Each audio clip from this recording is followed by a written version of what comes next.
اعوذ باللہ من الشیطان اللعین الرجیم بسم اللہ الرحمن الرحیم رب اشرح لی صدری ویسر لی امری واحلل عقدۃ من لسانی یفقهوا قولی ان اللہ وملائکتہ یصلون علی النبی یا ایھا الذین آمنوا صلوا علیہ وسلموا تسلیما۔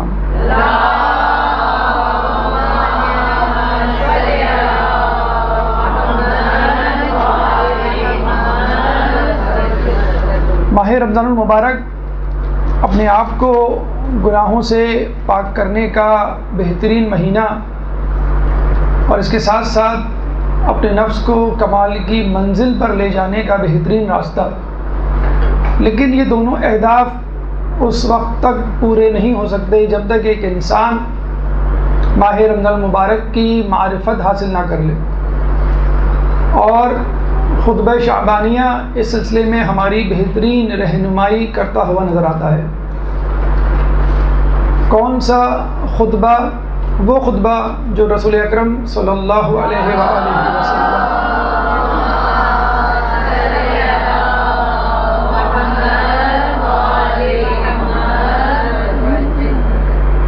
آخری شعبان میں جمعے کے دن مسجد نبوی میں اصحاب اکرام کے سامنے دیا، اور اس خطبے میں رسول اکرم نے اس مہینے کی معرفت سے لوگوں کو آگاہ کیا۔ اس خطبے کا چند دن پہلے ماہ رمضان المبارک سے دینا اس بات کی غمازی کرتا ہے کہ ایک مومن کو کسی بھی کام کی تیاری اس کے وقت سے پہلے کر دینی چاہیے، اور یہ ہمارا المیہ ہے۔ بحیثیت مسلمان، بحیثیت پاکستانی ہم ذرا دیر سے جاگتے ہیں، اور بعض اوقات تو اس کام کے کرنے کا وقت آ چکا ہوتا ہے، بلکہ گزر چکا ہوتا ہے، اور ہم کافی افسوس مل رہے ہوتے ہیں۔ یعنی بہت سارے لوگوں کو ہم نے دیکھا ہے کہ رمضان کے پہلے دن صبح اٹھنے کے بعد پتہ چلتا ہے کہ آج پہلا روزہ تھا، یا آج جو ہے کل جو ہے وہ چاند دکھ چکا تھا۔ تو وہ جس طرح ہم نے روزے کو مکمل کر رہے ہوتے ہیں، یا جس طرح ایک جھنجھلاہٹ چڑچڑاہٹ کا مظاہرہ کر رہے ہوتے ہیں، اور ویسے بھی دیکھا گیا ہے کہ مومنین اکرام اس بات کی شکایت کرتے ہوئے نظر آتے ہیں کہ شروع کے روزے بڑے سخت ہوتے ہیں، شروع کے روزے بڑے زحمت و مشقت لیے ہوئے ہوتے ہیں، بڑی پریشانی ہوتی ہے، چڑچڑاہٹ جھنجھلاہٹ وغیرہ۔ تو وہ کیفیت نہ ہو اگر آپ ماہ رمضان کی تیاری چند دن پہلے سے مکمل کر لیں۔ تو خطبہ شعبانیہ جو کہ ہمارا آج کا موضوع ہے، خطبہ شعبانیہ کے پیغامات، انشاءاللہ ہماری کوشش ہوگی کہ اس خطبے کے 12 پیغامات اور ضمنی شقیں آپ کے سامنے پیش کریں، تاکہ ہم سب ماہ رمضان سے آنے سے پہلے اس ماہ رمضان کی تیاری کر لیں، اور مکمل طور پہ اپنے آپ کو تنگوش کر لیں کہ ہمیں کیا کرنا ہے۔ تو ماہ رمضان سے پہلے خطبہ شعبانیہ کا دینا اس بات کی غمازی کرتا ہے کہ مومن کو ماہ رمضان مبارک کی بالخصوص تیاری ماہ رمضان سے پہلے کر لینی چاہیے، 3 دن پہلے، 1 ہفتے پہلے، یا 10 دن پہلے۔ بلکہ یہ بھی ملتا ہے کہ رسول اکرم روزے رکھا کرتے تھے اکثر، لیکن شعبان میں کثرت سے روزے رکھا کرتے تھے، اور شعبان کے آخری دنوں میں تسلسل سے روزے رکھا کرتے تھے، اس طرح کہ ان روزوں کو ماہ رمضان کے روزوں سے ملا دیا کرتے تھے۔ تو یہ انداز فکر ایک مومن کا بھی ہونا چاہیے، یہ نہیں کہ رمضان کے آنے کے بعد آپ کو فکر ہو کہ آج مجھے روزہ رکھنا ہے۔ حدیث میں آیا ہے کہ ایک زمانہ آئے گا کہ لوگ اللہ کی عبادت فقط ماہ رمضان میں کیا کریں گے۔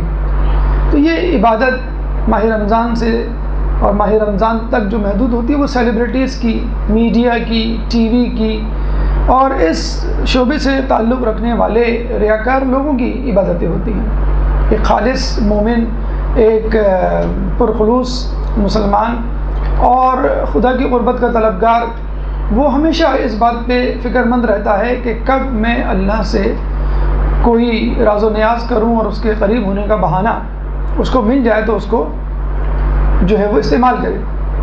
چنانچہ ضروری ہے کہ ایک مومن ماہ رمضان کی تیاری ماہ رمضان سے پہلے کر لے۔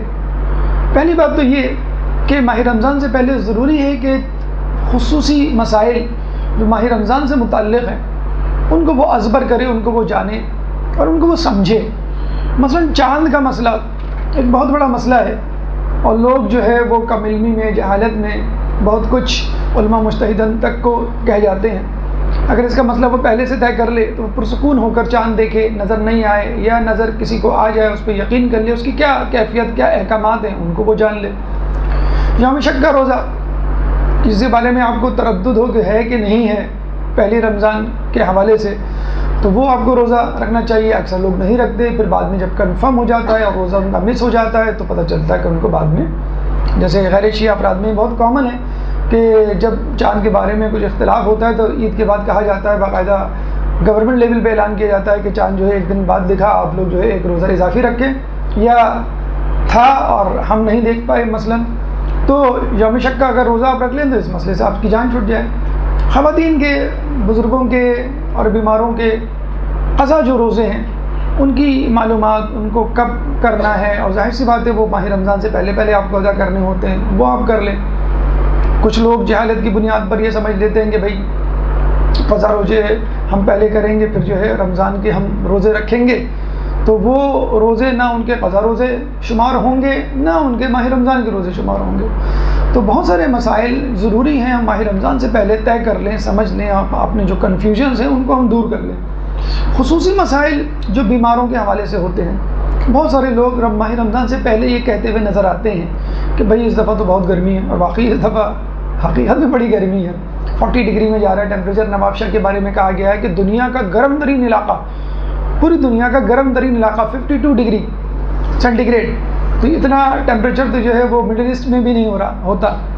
تو کراچی میں بھی بہرحال جو شہری علاقے یہاں پولیوشن زیادہ ہوتی ہے، وہاں پہ اگر ٹیمپریچر نہ بھی دکھا رہا ہو ویدر تو وہ ٹیمپریچر ہوتا ہے، زیادہ ہے وہاں پہ، کیونکہ پولیوشن اور کنجسشن کی وجہ سے، پاپولیشن فیکٹر کی وجہ سے. تو آپ پہلے سے طے کر لیں گے بھی گرمیاں آ رہی ہیں اور عام حالات سے پہلے زیادہ گرمیاں ہیں، تو مجھے کیا کرنا ہے. بہت سارے جیسے ڈائبٹیز کے پیشنٹ ہیں، وہ مثلاً 15 شعبان کو وہ روزہ رکھتے ہیں تو وہ ان کی حالت بہت خراب ہو جاتی ہے اور کہتے ہیں بھائی نہیں، ہماری بس کی بات نہیں ہے. پھر ان کو ہمت دلائی جاتی ہے کہ بھی آپ نے کہاں کہاں غلطی کی، آپ کی انسولین کی ڈوز ایڈجسٹ ہونی چاہیے سحری اور افطاری کے حوالے سے. مثلاً آپ کا کھانا پینا کیونکہ عموماً روزے میں کم ہوتا ہے تو انسولین کی ڈوز بھی کم ہونی چاہیے. اب دیکھیں نیمہ شعبان خود ہمیں بہت ساری چیزوں کی یاد دہانی کروا دیتا ہے کہ تم کو ماہ رمضان میں جاگنا ہے تو ابھی سے شب بیداری کی پریکٹس اسٹارٹ کر دو، اور اس کے بعد جب ماہ رمضان میں روزے رکھنے ہیں مسلسل، اس کی تیاری ابھی سے کر لو. تو ایسے لوگ خصوصی طور پہ بلڈ پریشر کے مریض ہیں کہ جن کو پابندی سے 8 گھنٹے بعد 6 گھنٹے بعد دوائیں لینے، تو وہ ڈاکٹر سے اس طرح ایڈجسٹمنٹ کر لیں، مسالیات جسے کہتے ہیں، وہ کر لیں کہ مغرب اور سحری کے وقت دوا لیں یا بیچ میں دوا لیں.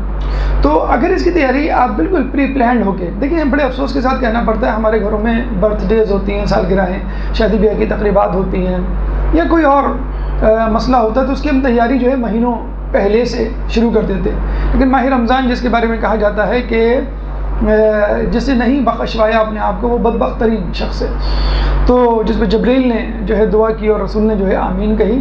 تو اگر یہ چیزیں آپ پہلے سے کر لیں تو بہت سارے مسائل، اور یہ ہم آپ کو پہلے بتا دیں کہ حقیقت میں جو ہمارے چند ابتدائی روزے ضائع ہوتے ہیں، یہ کہتے ہوئے اکثر لوگوں کو سنا گیا. لوگ کیا کہتے ہیں کہ بھئی شروع میں تو بڑا مسئلہ ہوتا ہے، شروع میں بڑی ٹینشن ہوتی ہے، شروع میں بڑی بھوک لگتی ہے، شروع میں روٹین بڑا ڈسٹرب ہوتا ہے، شروع میں بڑا غصہ آ رہا ہوتا ہے، پھر آپ ماشاء اللہ ایڈجسٹمنٹ ہو جاتی ہے. کب ہو جاتی ہے؟ 5 دن بعد، 10 دن بعد مثلا. اور جب روزے جا رہے ہوتے ہیں تو لوگ تڑپ رہے ہوتے ہیں، افسوس کر رہے ہوتے ہیں کاش ماہ رمضان ہمیشہ ہمیشہ رہے. تو جو شروع کے روزے آپ گزارتے ہیں یہ سن کر، یہ کہہ کر کہ بھائی شروع کے روزے تو ہوتے ہی ایسے ہیں، شروع میں تو تھوڑا سا صبر کرنا چاہیے اور بڑا مشکل ہوتا ہے ایڈجسٹ کرنا، تو اب وہ شروع کی جو ایڈجسٹمنٹ وارم اپ ٹائم ہے وہ آپ شعبان میں استعمال کر لیں. دیکھیں اگر شعبان کے آپ مستحب روزے رکھتے ہیں اور اس کو توڑ بھی دیتے ہیں تو کوئی ایسی قباحت نہیں ہے، کوئی ایڈجسٹمنٹ کر لیتے ہیں یا مسائل کے نہ ہونے کی وجہ سے وہ روزہ نہیں ہوتا تو کوئی اتنا بڑا مسئلہ نہیں ہے. خود اس کی نیت آپ جو ہے وہ مغرب سے پہلے پہلے کر سکتے ہیں. مستحب روزوں کی بہت سارے کنسیشنز ہیں. پھر دیکھیں بزرگوں، خواتین، بچوں، جوانوں، ان سب کا ایک ٹیم ورک ہوتا ہے ماہ رمضان میں. آپ نے دیکھا ہوگا جو نماز بھی نہیں پڑھ رہے ہوتے اکثر جو ہے وہ روزہ رکھ رہے ہوتے ہیں. جو دین سے نابلد ہوتے ہیں ان کی بھی کوشش ہوتی ہے کہ بھئی چلیں سب رکھ رہے ہیں تو میں بھی رکھ لوں. تو بلکہ بعض اوقات یہ بھی دیکھا گیا ہے کہ آپ نے ماہ رمضان آئے، آپ نے ماہ رمضان کے روزے شروع کیے، جو سب سے زیادہ متقی پرہیزگار تھا اس نے تو خیر رکھے ہی رکھے، اور جو تھوڑے ڈرے سہمے تھے اور کم ایمان والے تھے وہ ذرا پیچھے رہے. جب انہوں نے دیکھا کہ ہاں بھائی فلاں نے روزہ رکھ لیا، فلاں نے رکھ لیا، چلو میں بھی ہمت کر کے رکھوں، پھر تیسرا، پھر چوتھا، پھر پتہ یہ چلتا ہے کہ 3-4 روزوں کے بعد یا 1 ہفتے کے بعد تمام گھر جو ہے اس ماحول میں ایڈجسٹ ہو جاتا ہے۔ تو یہ پورے ماحول کی ایڈجسٹمنٹ آپ پہلے سے کیوں نہیں طے کر لیتے؟ یعنی ماہ رمضان سے 4-5 دن پہلے، 1 ہفتے پہلے تمام گھر والے شروع کریں روزہ رکھنا۔ بچے کو بھی آپ کہہ دیں جو ممیز فرض کر لیں نہیں ہے، بالغ نہیں ہے، کہ بیٹا آپ روزہ رکھو، اور اگر نہیں رکھ سکے تو کوئی بات نہیں، توڑ لینا، مستحب روزہ ہوگا۔ اچھا، ماہ رمضان کا اس کے لیے مستحب ہی کہلائے گا روزہ، لیکن بہرحال وہ ڈر رہا ہوتا ہے ماہ رمضان میں روزے کو توڑتے ہوئے۔ حالانکہ روایت موجود ہے کہ بچے کو بطور تمرین، بطور ایکسرسائز، بطور مشق روزہ رکھواؤ جب تک وہ رکھ سکے، اور پھر اس دورانیوں کو بڑھاتے رہو۔ یہ طریقہ خیر چھٹے امام نے ہمیں بتلایا ہے۔ تو اگر بزرگ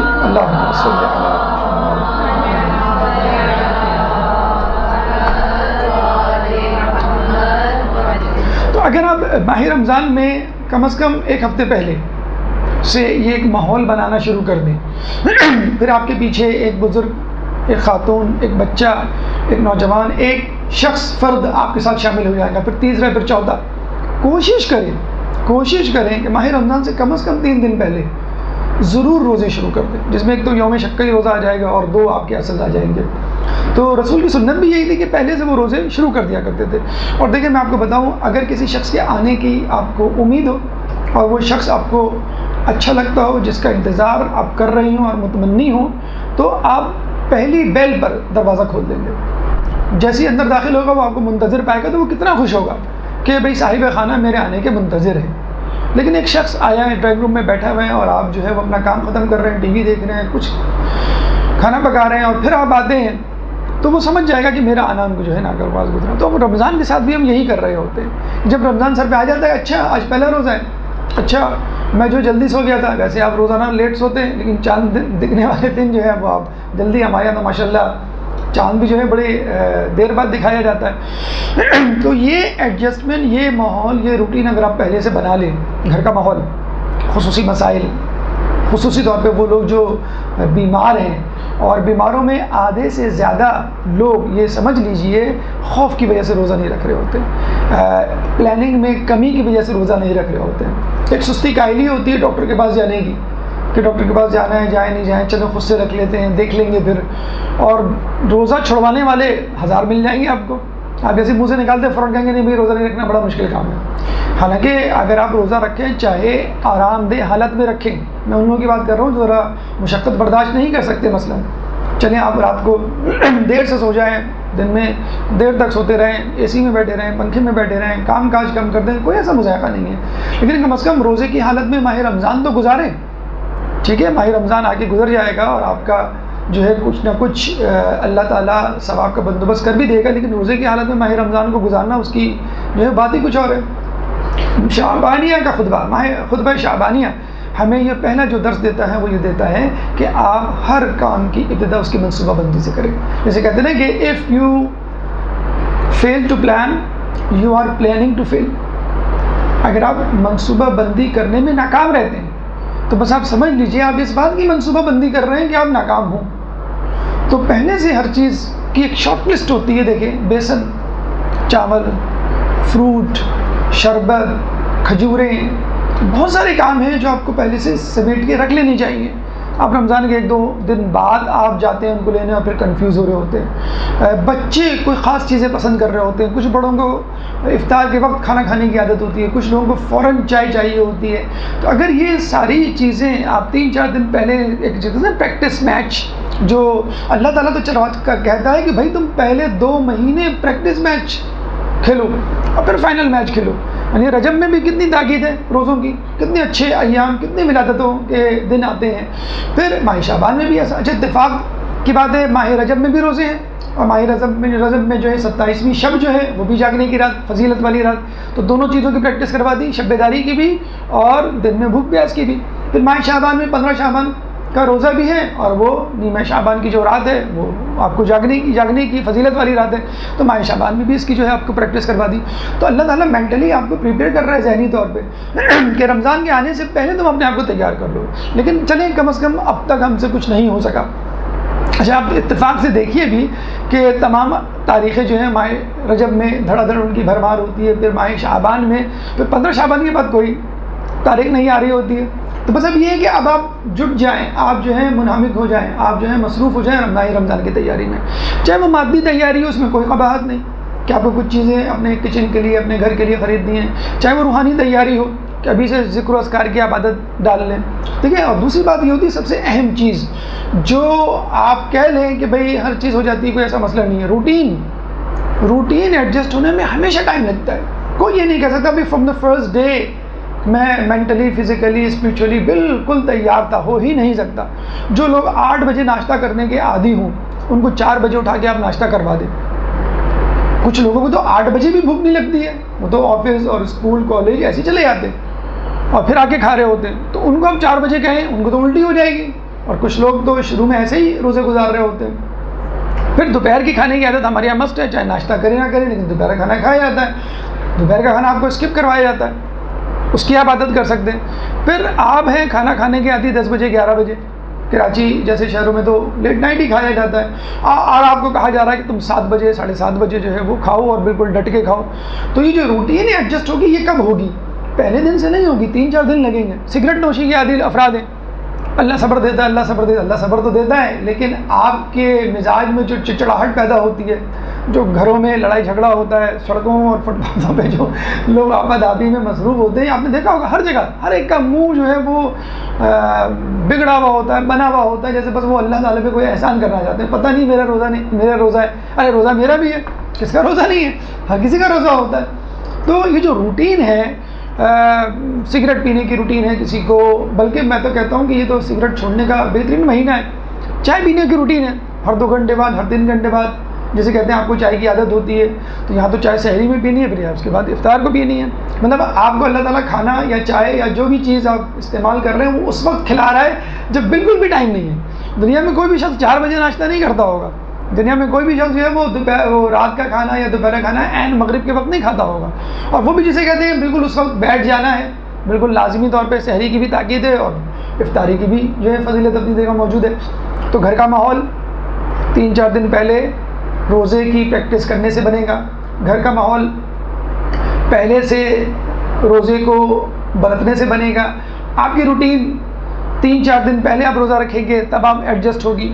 اور 3-4 دن پہلے کم از کم اگر آپ روزے نہ بھی رکھیں تو آپ کا ذہن، آپ کی توجہ معلومات اور فقہی مسائل کی طرف تو جائے گی کہ مجھے روزے میں کیا کیا چیزیں ہیں جن کو مد نظر رکھنا ہے. انہیلر کوئی یوز کر رہا ہے، کسی کو ڈرپ لگانی پڑ جاتی ہے، کسی کو کوئی دوا استعمال تو کون سی دوائیں جو ہم استعمال کر سکتے ہیں؟ ڈرپ انجیکشن مثلا استعمال کی جا سکتی ہیں، یا جو منہ سے کھانے والی دوائیں وہ نہیں استعمال کی جا سکتی. تو ان کی معلومات اگر، کیونکہ ہم ایسے معاشرے میں رہتے ہیں جہاں پہ شیعہ غیر شیعہ افراد دونوں افراد رہتے ہیں، تو بہت سارے مسائل ان کے ہمارے یہاں آ جاتے ہیں اور ہمارے یہاں جو ہے ان کی طرف چلے جاتے ہیں. تو لوگ کنفیوز ہو جاتے ہیں اور جو ہے وہ روزے چھوڑ دیتے ہیں، یا یہ سمجھتے ہیں کہ ہمارا روزہ ٹوٹ گیا مثلا انجیکشن لگانے سے، اور جو ہے وہ روزے کو باقاعدہ طور پہ توڑ دیتے ہیں. تو یہ تمام معلومات چند دن پہلے اگر حاصل کر لی جائے تو روزہ بہت اچھا گزرے گا، پورا ماہ رمضان اچھا گزرے گا. یہ روٹین، یہ پریکٹس اگر پہلے سے کر لی جائے تو پہلے دن سے آپ کہیں گے کہ میں تو چاہتا ہوں کہ ماہ رمضان ہمیشہ ہمیشہ رہے. ورنہ پہلے دوسرے روزے کو تو آدمی یہ سوچ رہا ہوتا ہے کہ اللہ تعالیٰ نے روزے فرض ہی کیوں کیے گئے. اور جہاں تک بات ہے تقوی کی، تو میں تو ہوں متقی پرہیزگار، مجھے تو ضرورت نہیں ہے لعلکم تتقون، میں تو تقون کی منزل پہ پہنچ چکا ہوں، میرے لیے کیوں ہے. تو یہ، یا امیر لوگ کہتے ہیں بھائی یہ ہمارے لیے کیوں فرض کیے گئے، ہمارے پاس تو پیسہ ہے جیب میں، والیٹ ہے، ہم کھا سکتے ہیں بہت اچھا، تو غریبوں کے لیے ہونے چاہیے مثلا. تو یہ تمام اشکالات، شکوک و شبہات، معلومات اگر آپ پہلے سے لے لیں اور باقاعدہ طور پر پریکٹس کریں. لیکن میں بہت تاکیداً کہہ رہا ہوں کہ کم از کم 3 دن کا تو واجب کر لیں اپنے لیے. اگر 1 ہفتے سے پہلے آپ روزے رکھ سکتے ہیں تو بہت اچھا ہے. پھر آپ دیکھیے گا کہ فرام دا بگننگ پہلے دن آپ کی نماز شب بھی بہت اچھی ہوگی. کہ آپ کو جسے کہتے ہیں کہ لوگ اٹھتے ہیں کمبل سے منہ نکالا، کھجور یا پھینی یا چائے جو ہے وہ پی اور بس ہو گئے، نہ فجر کی فکر نہ نماز شب کی فکر. آفس جب جو جانے کا ٹائم ہے یا ماسی کے آنے کا ٹائم ہے اس وقت جو ہے آدمی اٹھ رہا ہوتا ہے. تو ماہ رمضان کو رسپیکٹ دیجیے. اگر آپ نے ماہ رمضان کے لیے اپنے آپ کو تبدیل نہیں کیا تو یہ ایک توہین ہے ماہ رمضان کی. مثلا میں آپ کو مثال دوں، آپ کے گھر میں کوئی مہمان آتا ہے تو آپ بہتر کپڑے پہنتے ہیں، عام کپڑے یا سلیپنگ سوٹ پہن کے اس کا استقبال نہیں کرتے. آپ کے گھر میں جب مہمان آتا ہے تو اس کے آنے سے پہلے آپ اپنے گھر کو صاف ستھرا رکھتے ہیں کہ وہ آئے گا تو کیا کم از کم ڈرائنگ روم ہمارا بہتر ہو. جب وہ آتا ہے تو ایک بہتر کھانا پکاتے ہیں. اکثر مرد حضرات یہ کہتے ہوئے نظر آتے ہیں بھائی آپ آ جایا کریں روزانہ, اس بہانے اچھا کھانا تو ملے گا کھانے کو. تو یہ تمام چیزیں ہم کیوں کر رہے ہوتے ہیں؟ اس مہمان کی عزت. اگر ہم میلے کچلے کپڑوں میں جو آپ عام کپڑے پہنے ہوئے رہتے ہیں اس سے استقبال کریں, گھر میں جو کچھ رکھا ہوا ہے بس اس کے سامنے رکھ دیں, گھر کی جیسی حالت ہے اس کو ویسی ہی رہن دیں, تو وہ یہی سمجھے گا کہ میرے آنے سے یہ خوش نہیں ہے اور یہ چاہتے ہیں کہ میں جلد از جلد یہاں سے جو ہے وہ چلا جاؤں. تو ماہ رمضان جو ہے وہ ایک ایسا مہینہ ہے کہ آپ اس کو ویلکم کر رہے ہیں, استقبال کر رہے ہیں. اللہ تعالیٰ نے اس سے پہلے ماہ رجب اور ماہ شعبان 2 مہینے بھیج دیے اسی پریکٹس کے لیے کہ آپ یہ نہ کہیں کہ ایک دم سے آ گیا ہمیں تو پتہ بھی نہیں چلا. تو اس کی پریکٹس پہلے ہی آپ کو کروا دی گئی ہے.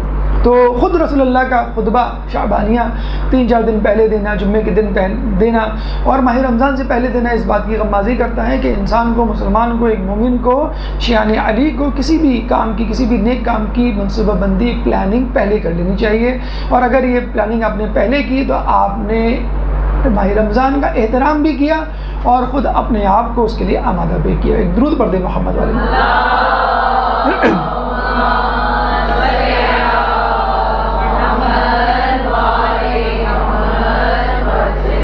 خطبہ شعبانیہ کے جو پیغامات ہیں وہ 12 پیغامات انشاءاللہ ہم آپ کے سامنے رکھنے جا رہے ہیں. شروع کے 2 پیغامات ماہ رمضان کی فضیلت کے حوالے سے ہیں. اس کے بعد جو پیغامات ہیں تقریباً 9 پیغامات وہ ماہ رمضان کے اعمال اور احکام کے حوالے سے ہیں کہ ماہ رمضان میں آپ کو کرنا کیا ہے. آخر کے 3 پیغامات مولا علی کی فضیلت اور ان کی شہادت اور ان کے مقام و مرتبہ کے حوالے سے ہیں. تو پہلے مرحلے کی طرف ہم چلتے ہیں. ماہ رمضان کی فضیلت یا فضائل ماہ رمضان, یہ پہلا مرحلہ یا خطبہ شعبانیہ کا ابتدائی حصہ ماہ رمضان کی فضیلت کے اعتبار سے. رسول اللہ ماہ رمضان کی فضیلت, مقام و مرتبہ بیان کرتے ہوئے کہتے ہیں کہ اے لوگوں, تم پر اللہ کا ایک ایسا مہینہ آ رہا ہے کہ جو برکت, رحمت اور مغفرت کا مہینہ ہے, جس کے جو مہینہ تمام مہینوں سے افضل ہے, جس کے دن اور دنوں سے افضل ہیں, جس کی راتیں اور راتوں سے افضل ہیں, جس کی ساعات و لحظات اور ساعات و لحظات سے بہتر ہیں. دیکھیں, ہم بڑے فخر سے کہتے ہیں کہ ہم بڑے جدید دور کے لوگ ہیں, ہمیں ہر چیز کو برتنا آتا ہے, ایک ماڈرن اور ایک بہتر طریقے سے کرنا آتا ہے. ماس میڈیا کے حوالے سے پوری ایک کمیونیکیشن لائن, ایک فیلڈ وجود میں آ گئی ہے. اس میں ماسٹرز ہو رہا ہے, بتایا جاتا ہے کہ بھئی آپ جو ہے وہ ڈرامے کیسے کریں, فلمیں کیسے کریں, ایڈورٹیزمنٹ کیسے کریں, ڈاکیومنٹریز کیسے کریں, ٹاک شوز کیسے کریں, نیوز پریزنٹیشن کیسے کریں, کہ جو آپ کو نیوز دینی ہوتی ہے پہلے ہیڈ لائن دینی ہوتی ہے, پھر اس کی ڈیٹیل بتانی ہوتی ہے. تو یہ ماس میڈیا کمیونیکیشن کا طریقہ رسول اللہ سے سیکھیے کہ رسول اللہ جب ماہ رمضان کو بتلا رہے ہیں تو پہلے ایک بریکنگ نیوز, پہلے ایک ہیڈ لائن نیوز دے رہے ہیں, پھر اس کی ڈیٹیل بتا رہے ہیں. اللہ کا رسول کیا بتلا رہا ہے کہ تم لوگوں پر اللہ کا مہینہ آنے والا ہے. بس اگر رسول اللہ یہیں پہ بھی خطبہ شعبانیہ ختم کر دیتے تو کافی تھا. جب ایک مہینہ اللہ سے منسوب ہو گیا تو اس کا مطلب ہے کہ آپ کو پوری جان لگانی ہے, پورا زور لگانا ہے نیکیاں کرنے کے لیے, اور پوری جان اور پورا زور لگانا ہے گناہوں سے بچنے کے لیے. کافی تھا. اور پھر اس کے بعد مومنوں کو اپنی طرف متوجہ کرنے کے بعد اس کی تفصیل بتا رہے ہیں. اللہ کا مہینہ تو ہے, لیکن آپ کیسے کہہ سکتے ہیں یہ اللہ کا مہینہ ہے؟ یہ مہینہ برکت سے بھرپور, یہ مہینہ رحمت سے بھرپور, یہ مہینہ مغفرت سے بھرپور. اور ایک جگہ یہ بھی آیا ہے کہ پہلا عشرہ برکت کا, دوسرا عشرہ رحمت کا, اور تیسرا عشرہ جو ہے وہ جہنم سے رہائی کا. تو دیکھیے, پہلے تو آپ سمجھ لیجئے برکت کیا ہے. اکثر ہم کہتے ہیں نا کہ بھائی بسم اللہ کہہ کے پکاؤ, انشاءاللہ کھانے میں برکت ہوگی اور کھانا کم نہیں پڑے گا مثلا. یا ہم کہتے ہیں بھائی اس مہینے تو بڑی برکت رہی, بڑی بچت ہو گئی اور پیسے جو ہے اس دفعہ زیادہ خرچ نہیں ہوئے. تو یہ برکت کیا ہوتی ہے؟ برکت کا مطلب ہے کشادگی, برکت کا مطلب ہے وسعت, برکت کا مطلب ہے کہ وسائل کا زیادہ ہونا اور مسائل کا کم ہونا, یا آمدنی کا زیادہ ہونا, اخراجات کا کم ہونا, ان پٹ کا زیادہ ہونا, آؤٹ پٹ کا کم ہونا. ہمیں مولا کائنات حضرت علی ابن ابی طالب کی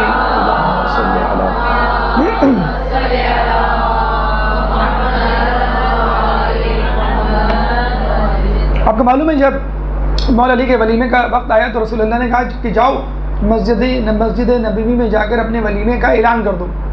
تو مولا علی کہتے ہیں کہ جب مسجد نبوی گیا تو وہاں بہت سارے لوگ تھے. اب مجھے برا لگا میں خاص الخاص لوگوں کو، اور ویسے بھی خاص الخاص لوگوں کو کہتے تو کتنے لوگ آتے. تو مولا علی نے ایک جگہ اوپر اونچائی پہ چڑھ کر اعلان کیا کہ میرا ولیمہ ہے، آپ لوگ آئیے. تو اب جو کہہ کے اتر تو گئے اور دھڑکتے ہوئے دل کے ساتھ گئے، کیونکہ لیکن چونکہ رسول اللہ نے کہہ دیا تھا تو ان کو یقین تھا. اور تو آپ کو معلوم بھی ہوگا کہ دیگ پہ یا دیگچی پہ یا برتن پہ کھانے کی کون بیٹھا تھا؟ رسول اللہ. جسے کہتے ہیں نا دیگ کاٹنا، دیگچی کاٹنا، کھانا نکالنا بھی ایک فن ہوتا ہے. تو رسول اللہ نے کہا کہ تم فکر نہ کرو، میں کھانا نکالتا جاؤں گا، تم لوگوں کو دیتے جانا.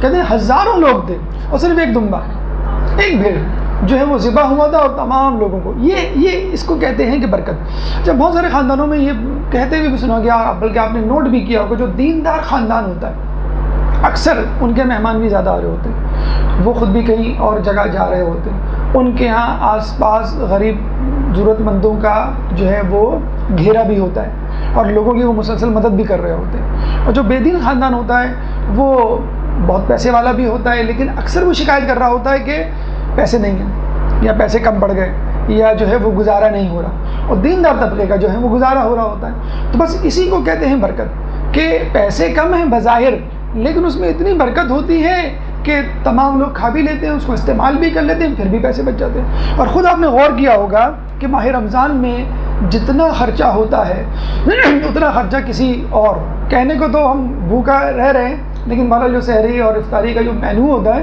وہ اتنا لش ہوتا ہے کہ بہرحال خرچہ بہرحال زیادہ ہو رہا ہوتا ہے. پھر ہمارا جی بھی چاہ رہا ہوتا ہے کہ ہم کسی پڑوسی کی، کسی ضرورت مند کی، کسی غریب رشتہ دار کی مدد بھی کریں. اور ایک غریب سے غریب آدمی بھی اپنی جیب سے کچھ نہ کچھ نکال کے دے رہا ہوتا ہے، لیکن کسی کو یا بہت کم افراد کو آپ نے سنا ہوگا کہ اس نے شکوہ شکایت کی ہوگی اس دفعہ رمضان میں برکت نہیں تھی، یا اس دفعہ رمضان میں جو ہے وہ کھانے پینے کو نہیں تھا. تو ماہ رمضان کا مہینہ آپ کے لیے برکت لے کر آ رہا ہے. اچھا، یہ تو وہ برکت ہے مادی حوالے سے، معاشی حوالے سے، تو عام اور مشروبات کے حوالے سے. لیکن ایک برکت ہوتی ہے جو اللہ تعالیٰ اپنی قربت کی صورت میں، اپنی معرفت کی صورت میں وہ انڈیل رہا ہوتا ہے. ایک روحانیت ہوتی ہے. آپ دیکھیں گھروں میں جو لڑائی جھگڑے کا ماحول ہوتا ہے ماہ رمضان کے علاوہ، وہ ماہ رمضان میں نہیں ہوتا. گھروں میں جو بے دینی کا ماحول ہوتا ہے، گھروں میں جو بالکل ان کنٹرول ٹی وی چل رہا ہوتا ہے، ان کنٹرول انٹرنیٹ چل رہا ہوتا ہے، وہ آپ نہیں دیکھ رہے ہوتے. حالانکہ کوئی آپ کو منع کرنے والا بھی نہیں ہو رہا ہوتا ہے، لیکن کیونکہ ماہ رمضان ہوتا ہے آپ جو ہے، بلکہ اکثر لوگ تو یہ کہتے ہوئے سنے جائیں گے میں افطار کے بعد دیکھ لوں گا تمہیں، یا افطار کے بعد میں جھوٹ بولوں گا، یا غیبت ابھی نہ کریں افطار کے بعد کریں. مگر افطار کے بعد بھی ماہ رمضان رہتا ہے، ماہ رمضان پورے 29 یا 30 دن رہے گا. تو یہ ایک برکت ہے جو معاشی طور پہ، مادی حوالے سے، روحانی حوالے سے آپ خود محسوس کر رہے ہوتے ہیں. تو یہ برکت کا مہینہ ہے. اس کے بعد یہ رحمت کا مہینہ ہے. دیکھیں رحمت کسے کہتے ہیں؟ جیسے کہا جاتا ہے کہ بیٹی رحمت ہے اور بیٹا نعمت ہے. نعمتوں کا حساب ہوگا، رحمتوں کا حساب نہیں ہے. تو بس ماہ رمضان رحمت کا مہینہ ہے جس میں اللہ تعالیٰ اپنی رحمت انڈیل رہا ہے، اور جو کچھ اللہ تعالیٰ دے رہا ہے اس کا کوئی حساب کتاب نہیں ہوگا، بلکہ اللہ تعالیٰ ابھی انشاءاللہ آگے تذکرہ آئے گا کچھ ایسی چیزوں کا بھی حساب رکھ رہا ہے آپ کے حوالے سے نیکی کے طور پہ، جو آپ نے نہیں کی بھی ہوتی. آپ خالی بیٹھے ہوئے ہوتے ہیں، لیکن اللہ تعالیٰ پھر بھی اس کو نیکی میں جو ہے وہ کاؤنٹ کر رہا ہوتا ہے. تو اللہ تعالیٰ یہ کہنا چاہ رہا ہے یہ شہر رمضان ہے، یہ میرا مہینہ ہے. اچھا، اب یہاں پہ جو ہے وہ یہ سوال پیدا ہوتا ہے کہ یہ اللہ کا مہینہ ہے تو باقی مہینے کیا وہ اللہ کے نہیں ہیں؟ باقی اوقات، باقی ساعتیں، باقی زمان و مکان یہ اللہ کے نہیں ہیں؟ دیکھیں میں آپ کو مثال دیتا ہوں. آپ گھر میں بیٹھے ہیں، 3-4 آپ کی اولادیں ہیں جو آپ کے سامنے بیٹھی ہیں. ایک اولاد، ایک بیٹا یا ایک بیٹی پہ ہاتھ رکھ کے آپ کہتے ہیں یہ تو میرا بیٹا ہے، یہ تو میری بیٹی ہے. تو کیا باقی سب آپ کے بیٹے یا بیٹیاں نہیں ہیں؟ اس جملے کو ادا کرنے کا مقصد کیا ہے؟ یہ میرا خاص بیٹا ہے، یہ میرا خاص بیٹی ہے، اور اس کے لیے میرے لیے خاص رحمتیں ہیں. اس کی غلطیوں اور اس کی کوتاہیوں کو عموماً آپ چشم پوشی سے جو ہے وہ درگزر کر دیتے ہیں. تو اللہ تعالیٰ جب یہ کہہ رہا ہے کہ یہ ماہ رمضان میرا مہینہ ہے، تو اس کا مطلب ہے کہ باقی مہینے بھی اللہ کے ہیں، لیکن یہ مہینہ خاص و خاص اللہ کا ہے. اور خود حدیث قدسی میں آیا ہے کہ ماہ رمضان روزہ میرے لیے ہے اور اس کی جزا میں ہی دوں گا. تو اس کا مطلب ہے کہ کیا باقی چیزوں کی جزا اللہ نہیں دیتا؟ باقی چیزوں کی بھی جزا اللہ دیتا ہے، لیکن اس کی کوئی ایک خاص جزا ہے کہ جو اللہ تعالیٰ اور دنوں سے زیادہ اور کاموں سے زیادہ دے گا. پھر آپ ذرا نوٹ کیجئے کہ ہم دیکھتے ہیں کہ ماہ رمضان کے بارے میں کہا جاتا ہے سب سے افضل ہے، رجب سے بھی افضل ہے جی، رجب سے بھی افضل ہے، شعبان سے افضل ہے جی، شعبان سے بھی افضل ہے۔ تو ماہ رمضان کو اللہ تعالیٰ نے پہلے کیوں نہیں رکھا؟ یعنی پہلے ماہ رمضان رکھتا، پھر شعبان، پھر رجب رکھ لیتا، یا یوں رکھ لیتا کہ رجب میں روزے فرض کر دیتا، پھر شعبان اور پھر رجب رکھ لیتا۔ تو گویا خدا تعالیٰ یہ بتانا چاہ رہا ہے کہ خدا کے مہینے میں داخل ہونے سے پہلے رسول کے مہینے میں داخل ہو یعنی شعبان، اور شعبان میں داخل ہونے سے پہلے اہل بیت کے مہینے یعنی رجب کے مہینے میں داخل ہو، یعنی خدا تک پہنچنے کا راستہ اہل بیت اور رسول کے وسیلے سے ملے گا۔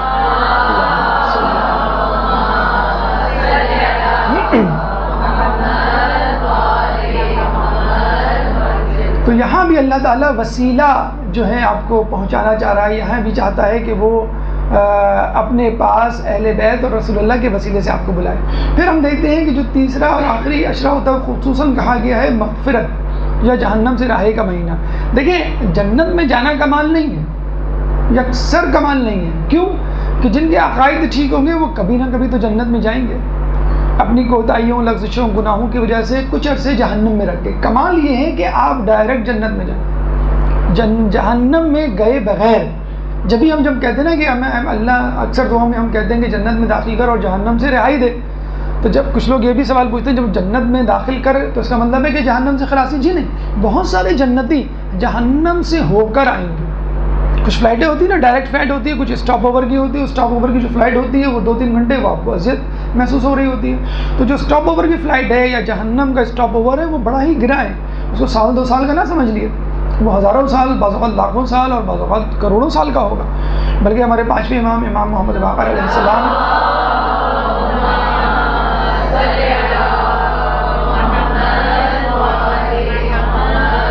فرماتے ہیں کہ کچھ ہمارے چاہنے والے جہنم میں جل کر کوئلہ ہو جائیں گے، پھر ان کو جنت میں داخل کیا جائے، پھر جو ہے وہاں پہ ان کو غسل توبہ دیا جائے گا، پھر جو ہے وہ وہاں کو پاکیزہ ہوں گے۔ اور کچھ لوگوں کے بارے میں کہا جاتا ہے جو جہنم سے آئیں گے ان کے پیشانی پر ایک داغ ہوگا جس سے لوگ پہچان جائیں گے جہنم والے ہیں، پھر وہ اللہ سے کہیں گے کہ لوگ ہمیں جہنم والا کہتے ہیں، تو آپ ہمیں اس اذیت سے بچائیں، تو اللہ تعالیٰ وہ نشان مٹا دے گا۔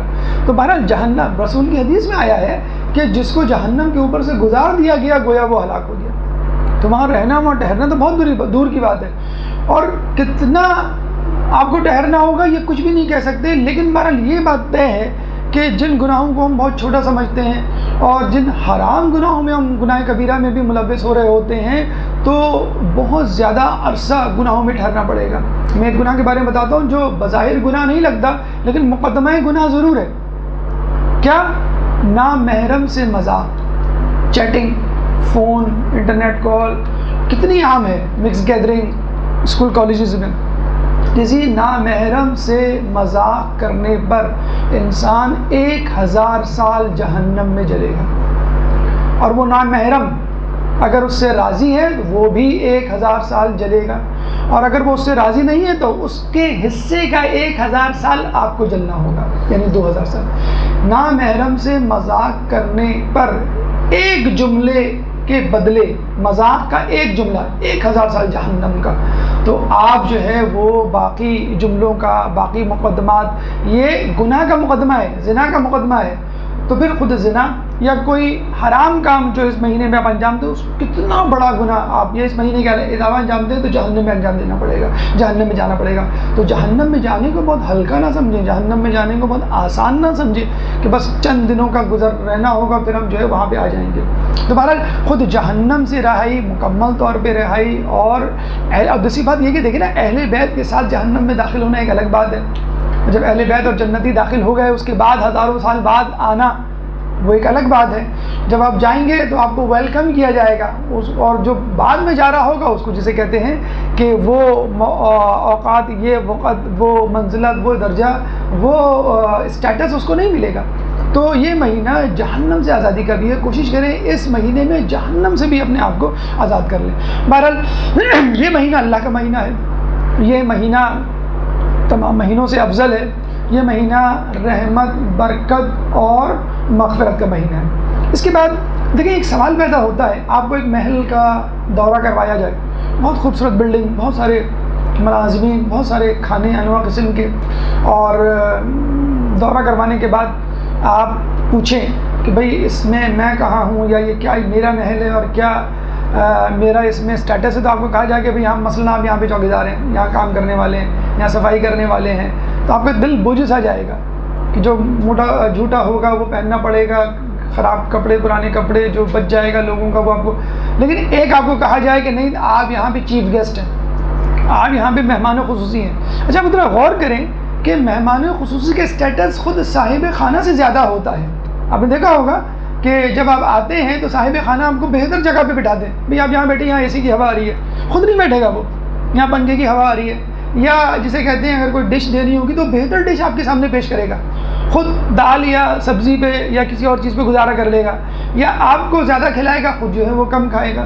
تو صاحب خانہ سے زیادہ لطف مہمان اٹھا رہا ہوتا ہے. تو جنت اللہ کی ہے، لطف ہم اٹھا رہے ہوں گے. اور یہ جتنے بھی جو اللہ تعالیٰ ہم کو کمالات یا کرامات سے نوازے گا وہ ہمارے لیے.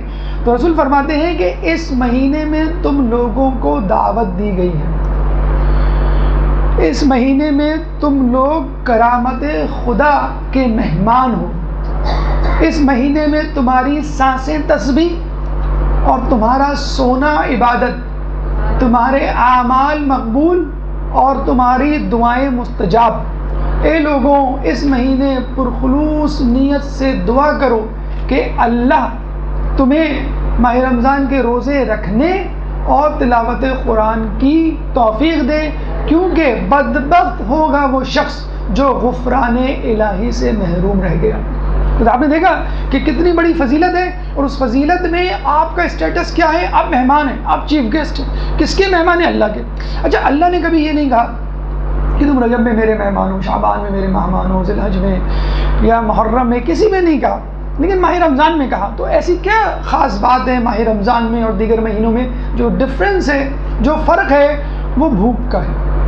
ماہ رمضان میں آپ بھوکے ہوتے ہیں، ماہ رمضان میں آپ روزے رکھ رہے ہوتے ہیں. باقی مہینوں میں آپ کی مرضی ہے، آپ کو ایک آپشن ہے، آپ رکھیں تو نہ رکھیں، رکھیں یا نہ رکھیں. تو اس کا مطلب کیا ہوا کہ اللہ کی دعوت کس کو سزاوار ہے؟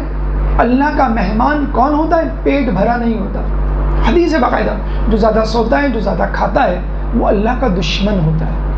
جو کم سوئے گا، جو کم کھائے گا، وہ اللہ کا دوست ہوگا، اور جو روزے رکھے گا وہ اللہ کا مہمان ہوگا. تو اللہ تعالیٰ کس کو مہمان بناتا ہے؟ بھوکے کو.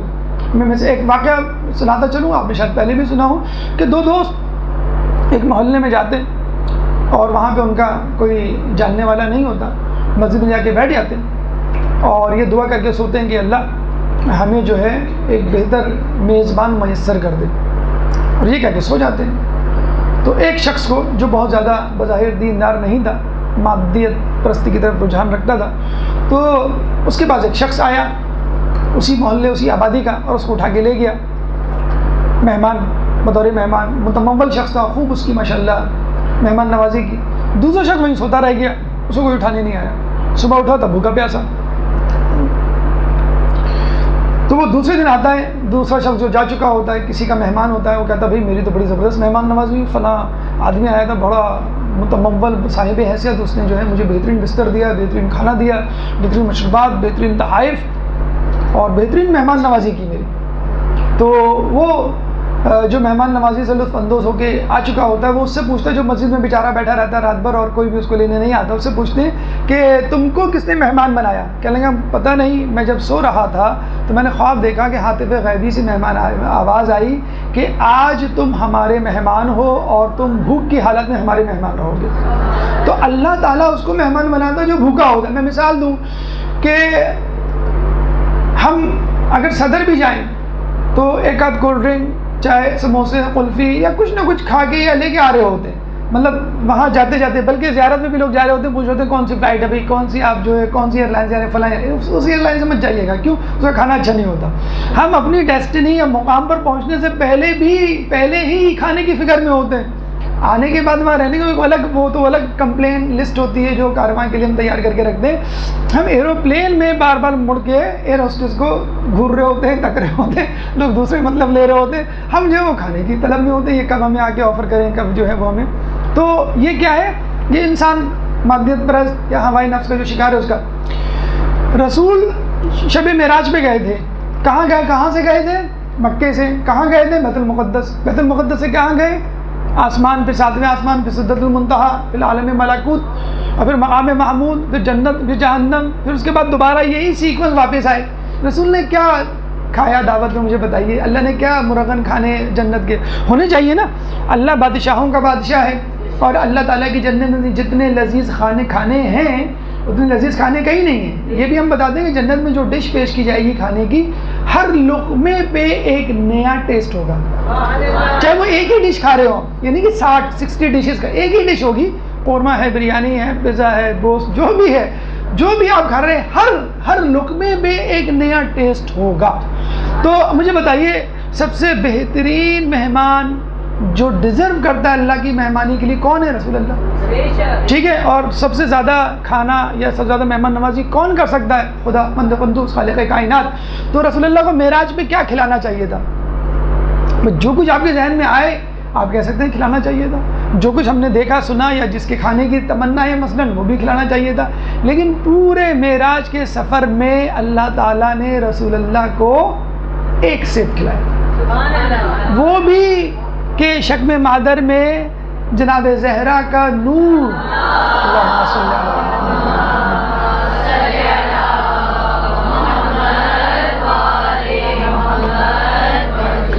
زہرا کا نور ٹھہرانا مقصود تھا، اس لیے کھلایا تھا، ورنہ اس کی بھی ضرورت نہیں تھی. اب رسول کہہ سکتے تھے رسول اے خدا تو عجیب ہے، فقط ایک سیب پہ ٹرخا رہا ہے. ہم ہوں گے تو ہم یہی کہتے، میں جاؤں گا. اکثر آپ نے دیکھا کہ مہمانوں کے پاس جاتے ہیں، اپنے کسی رشتہ داروں کے پاس جاتے ہیں تو واپس آ کے گھر والے سب سے پہلے پوچھتے ہیں کیا کھلایا چچی نے، خالہ نے کیا کھلایا تم کو؟ کچھ نہیں کھلایا، بس کولڈ ڈرنک پہ ٹرخا دیا. تو کتنا زیادہ نوٹ کر رہے ہوتے ہیں اور ہم دیکھ رہے ہوتے ہیں ہمارے سامنے کیا کیا چیزیں رکھی گئی ہیں. عربوں میں تو مہمان نوازی کا بہت زیادہ رجحان ہے. ان کے یہاں تو یہ اصول ہے کہ وہ گھر میں جو بھی چیز موجود ہوتی ہے وہ سامنے لا کے رکھ دیتے ہیں. اب آپ کی مرضی، آپ جو بھی چن کے کھائیں. تو یہ بھی نوٹ کیا جا رہا ہوتا ہے کہ ہمیں ہمارے لیے ٹیبل پہ کیا چیزیں رکھی گئی. لیکن اللہ تعالیٰ کا جو مہمان ہوتا ہے وہ بھوکا ہوتا ہے.